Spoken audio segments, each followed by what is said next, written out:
Deirdre, thank you for joining us as part of Positive Ageing Week 2020. I really appreciate you giving your time.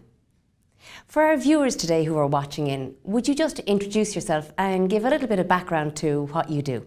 Hi everyone, my name is Deirdre and I work as a dietitian with the HSE. I'm based with the Health Promotion Office there, and my job really is about helping people to eat well and eat well to stay well, and supporting them around that, because how we eat changes at different stages in our lives.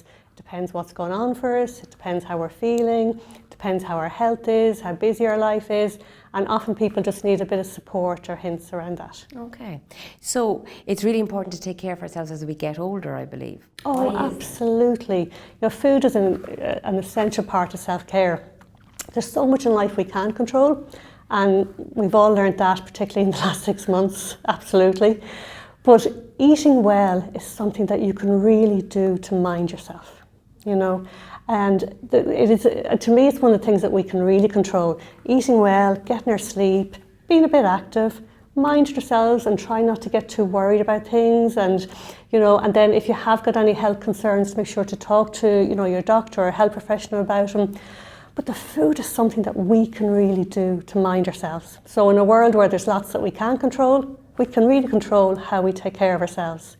And food, you know, it's the same as putting petrol in your car. Food is essential for energy. We need food to get us up out of bed and going.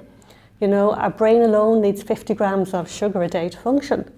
Every hour we're using energy, we're using calories.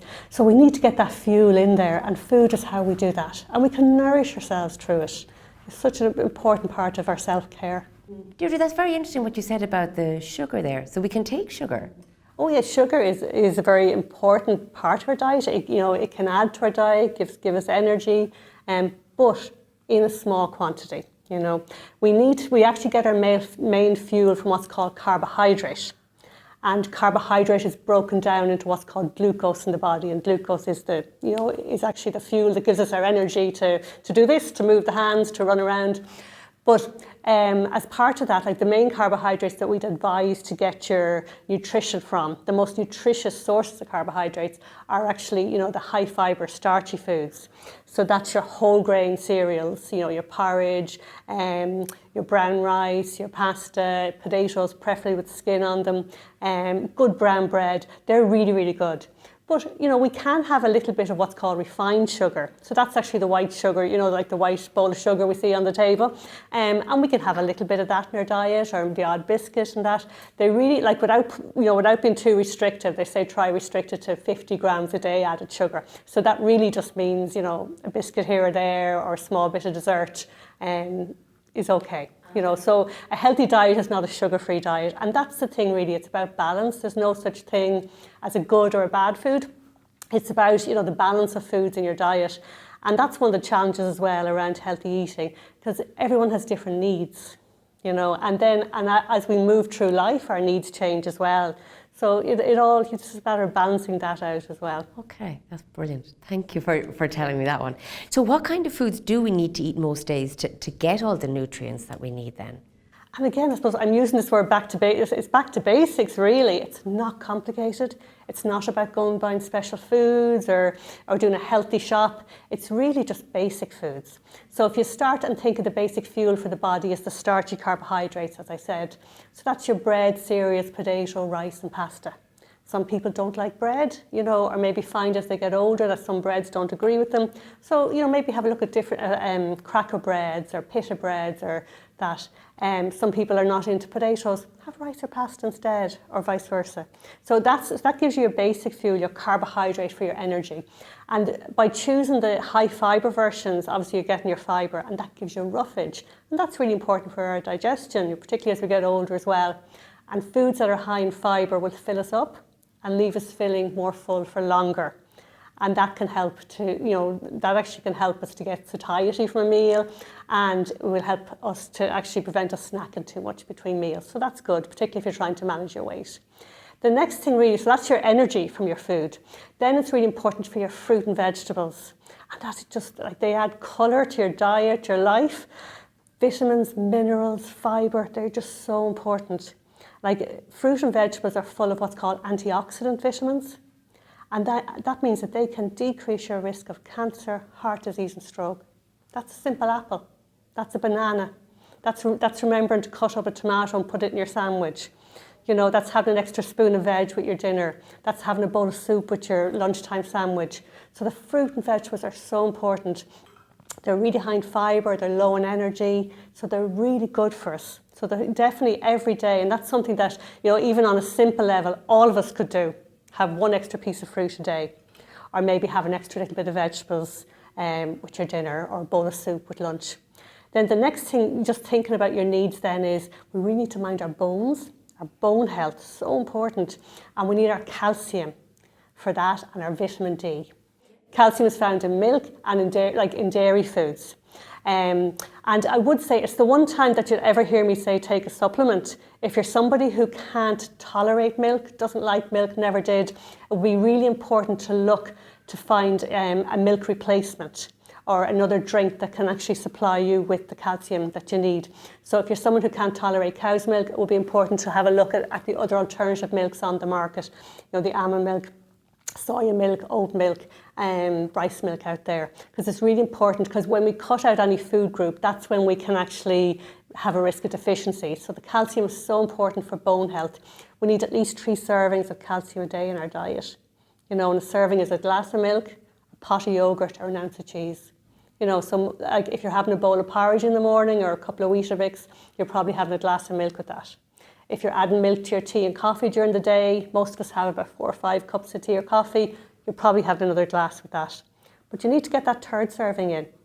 And that 3rd serving could be a slice of cheese in the sandwich at lunchtime, or a bit of cheese on an omelette. It could be a pot of yogurt. It could be a little bit of custard and stewed apple that evening.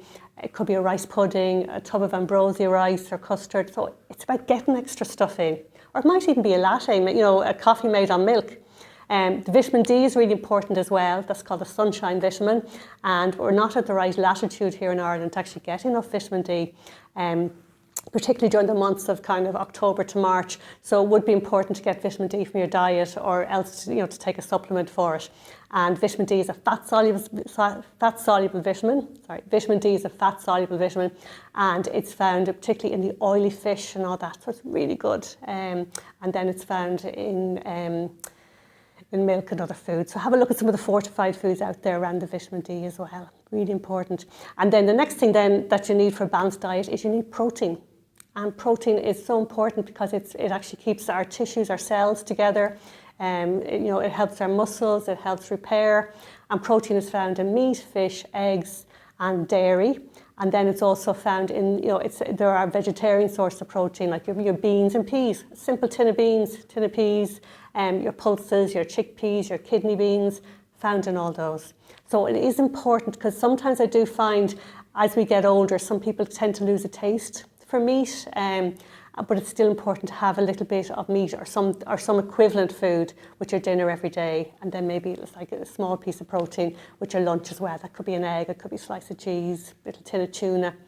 And then we need a little bit of fat as well in our diet. Yeah, that's good news. We do need a little bit of fat to give us our essential fat-soluble vitamins. You know, so that could be, a little bit of butter on your toast, a teaspoon of mayonnaise. It's just watching the quantities. You know, so if you think of the balance of your foods, if you're to think back to what you ate yesterday, roughly half of it, right, should be around fruit, vegetables, salads. And then you'd have some carbohydrate, you'd have your bread, cereal, potato, rice and pasta. Then you'd have your protein foods in there. Then you'd have some milk-based foods for your bones. And that's kind of the balance of it. Okay. So, with all of that then, is there one perfect diet that we can follow to keep ourselves well, or like a diet sheet available sort of with all the information? The simple answer to that is there really isn't. We all eat different at different stages of our lives.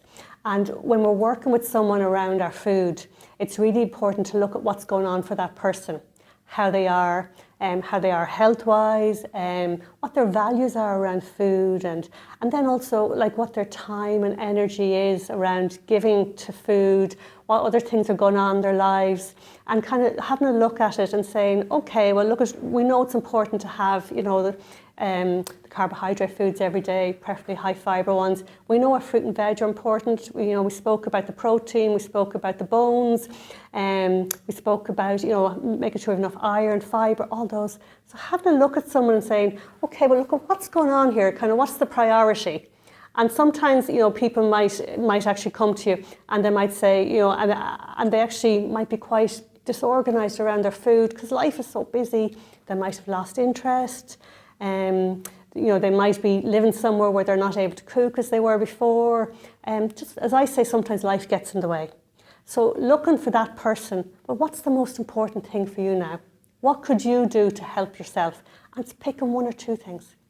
For some people, it's about having regular meals. For some people, it's about actually just getting back to actually developing their shopping skills. You know, and just as I always say, if you just think of the next few days ahead, sometimes a week is too long. The next few days, knowing roughly what meals you're going to have for the next few days and supporting them around that. So like it's really, and then you'll have somebody else whose diet might be really quite good and they might be just looking at maybe getting a little bit of extra, you know, fatty acids into it or that kind of thing. So it's really meeting people where they're at. And it's about making a goal, doing one or two things, achieving them and then going back and having a look at that again and moving on. So that's why I would say diet sheets don't work, you know, because one size doesn't fit all. You need to look at your life, what's going on for you, what's important for you around your health, and what can you do now at this time? What have you got control over? That makes so much sense. I really love that. So in listening to that then, you know, should we only eat fresh foods to be healthy? No, absolutely not. You know, there's lots of different foods out there. Okay, fresh food, yes, it's absolutely very nutritious. If it's locally grown and sourced, it's brilliant around food wastage, you know, everything around that. But we live in the real world. And what I would say to you is, you know, that fresh food, yes, it can be fantastic. I'm thinking of fresh fruit and vegetables. I would prefer fresh vegetables myself, but I have frozen veg in the freezer. Frozen food can be really, really good as well because when food is frozen, it's frozen at its peak and the vitamins and minerals are actually sealed in. So you know yourself, you can buy a bag of carrots, you can take them from the bottom of the fridge and you're like, are they bendy? So often with our fresh vegetables, if we don't use them within a short period of time, you know, they actually can spoil. And then that leads to food wastage. And obviously, you know, if we're spending our money on food, we want to get the best value we can out of that. So frozen food can be really, really good. Frozen vegetables as well. I spoke about actually filling half your dinner plate with vegetables. That's a lot of vegetables. And that also can actually involve a lot of preparation for it. So the frozen vegetables can be really good to complement that. Like a bag of frozen peas is 60 cents. You know, frozen sweet corn, mixed frozen veg, that they can complement it. You can get a bag of frozen spinach, and the spinach is frozen into little balls. So you can add each ball into your bolognese or your stew or your curry, and you're getting your spinach straight away, no wastage. Because it's very easy to buy a bag of fresh spinach and it spoils in the fridge after a while. So it's really looking at those kind of things. Sometimes even, you know, it actually depends on your circumstances in life. You may find that you have less time to prepare meals, or maybe you've been ill and you know, or maybe or you just don't have the energy anymore. So you have to weigh it up. If it takes you half an hour to actually prepare a meal, and then that leaves you too tired to actually eat the meal or to enjoy it, well then you need to look at actually how can I make things a little bit easier for myself. And frozen vegetables can really fit in there. Even, you know, as practical as you can get a bag of frozen sliced onions, frozen diced onions for 60 cents. You can put a handful of those into any dish. You can get frozen sliced peppers, frozen sliced mushrooms. So you need to think about actually, if you're someone who, you know, maybe it's a little bit more challenging to get fresh food all the time, or maybe you only get to the shops once a week, or maybe you only have a certain amount of money to spend on vegetables, that the frozen can really fit in there. They can really complement it. So frozen food is actually really good. And I also would mention tinned food as well. It's really good to build up a good store cupboard of tinned food. And tinned food can be really nutritious. So if we're to stay on the vegetable route, tins of chopped tomatoes, tins of sweet corn, tins of beans, tins of peas. We can buy tins of soup. Really handy to have like maybe a couple of tins of chicken soup or lentil soup in your press to have it, to have it for your lunch. Very tasty. So it's actually looking at that kind of thing. So, and even when you're doing your shopping, if you do your shopping, I would say to use your fresh food that you buy first. And then you can actually go to your freezer or go to your cupboard for the next few days after that. So that's really, it's about, kind of looking at different options. And I think the thing is sometimes, because we've always eaten one way or shopped one way, doesn't mean that as our life moves on that we might look at different ways of doing things. So what I'm hearing is that it's about a little bit of planning when we're shopping. Absolutely. Having some things stored up and having that mix of maybe fresh, some from the tin and some from the freezer. Yeah, absolutely, and it's really good, especially as we move into the winter. That we might plan on doing our shopping every second or third day, and then sometimes things happen. It might be weather, it might be health that we mightn't get back out to the shops. But if oh, it's okay. I have I have a tin of salmon or a tin of tuna in the press, and I have a bit of pasta. I'll make dinner out of that. Or if you have something in your freezer, that you can have, it actually takes the pressure off. And even with your meals, there's nothing, it can work really well, say if you're making a stew or a pasta or a shepherd's pie, to actually freeze an extra portion and put it in the freezer. And then on days, where you don't actually have the time, or maybe it just doesn't work that you're able to, to cook a hot meal that day, you have it there ready for you. And I suppose, the thing as well to reassure people is that frozen food doesn't lose any of its nutritional value. So when we freeze food, it actually locks in the nutrients. So, you're not compromising your health by choosing to have frozen vegetables or frozen meals, So if I wanted to get a little bit of helpful information on eating well and say maybe that it would fit in with my budget and cooking, is there anywhere that I can get that kind of information? Yeah, that's a really good question. There's lots of information out there. So there's information from the HSE website, but one website that I would encourage people to look at as well if you have time is the Safe Food website.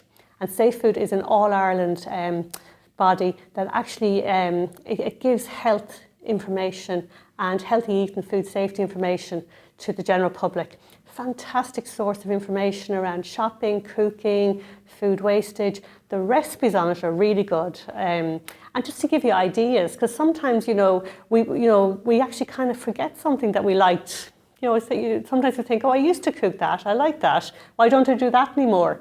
Or sometimes you might find that even with your cooking skills that you think, oh, I used to make that, God, I forget how to do that. Or how do you make French toast again? It's all on it. It's a fantastic website. It has the recipes on it in printed format so you can read them if you like to read your method and your ingredient list. And then it has them in video format as well. So if you have access to that, you can just play a video. And we have a selection of videos that we have suggested for this week around some healthy meals. Most of them are only 1 minute long. So they give you ideas and tips around that. I suppose that's so informative and really, really useful, and we'll have the clips and the links up. I suppose just one other thing that comes to mind is if I feel that I need to go to a dietitian about my diet, how would I go about getting to see one? Yeah, we are really lucky here in the Southeast. We do have a primary care dietitian service, and if you go to your GP and ask your GP to refer you to a local community dietitian, they're usually based in the health centre or the primary care centre, and the GP can refer to that and you can access the services through that. It's a free service through the HSE. And actually, before I finish up, I'm delighted to say that this recipe book, 101 Square Meals, it has been produced by the HSE, Safe Food and MABS, and this is available free of charge through the Safe Food website. And if you want to have a look at the website, it has a copy of the book in PDF format, so you can see any of the recipes and print them off, and then you can contact Safe Food to request a copy of the booklet. Absolutely excellent. It has everything from French toast to banana bread to lovely chicken curries. So thoroughly recommend this book. Get you cooking. That's absolutely fantastic. Thank you so much for all the information today, Deirdre, in your talk. Thank you. Very informative. Thank you.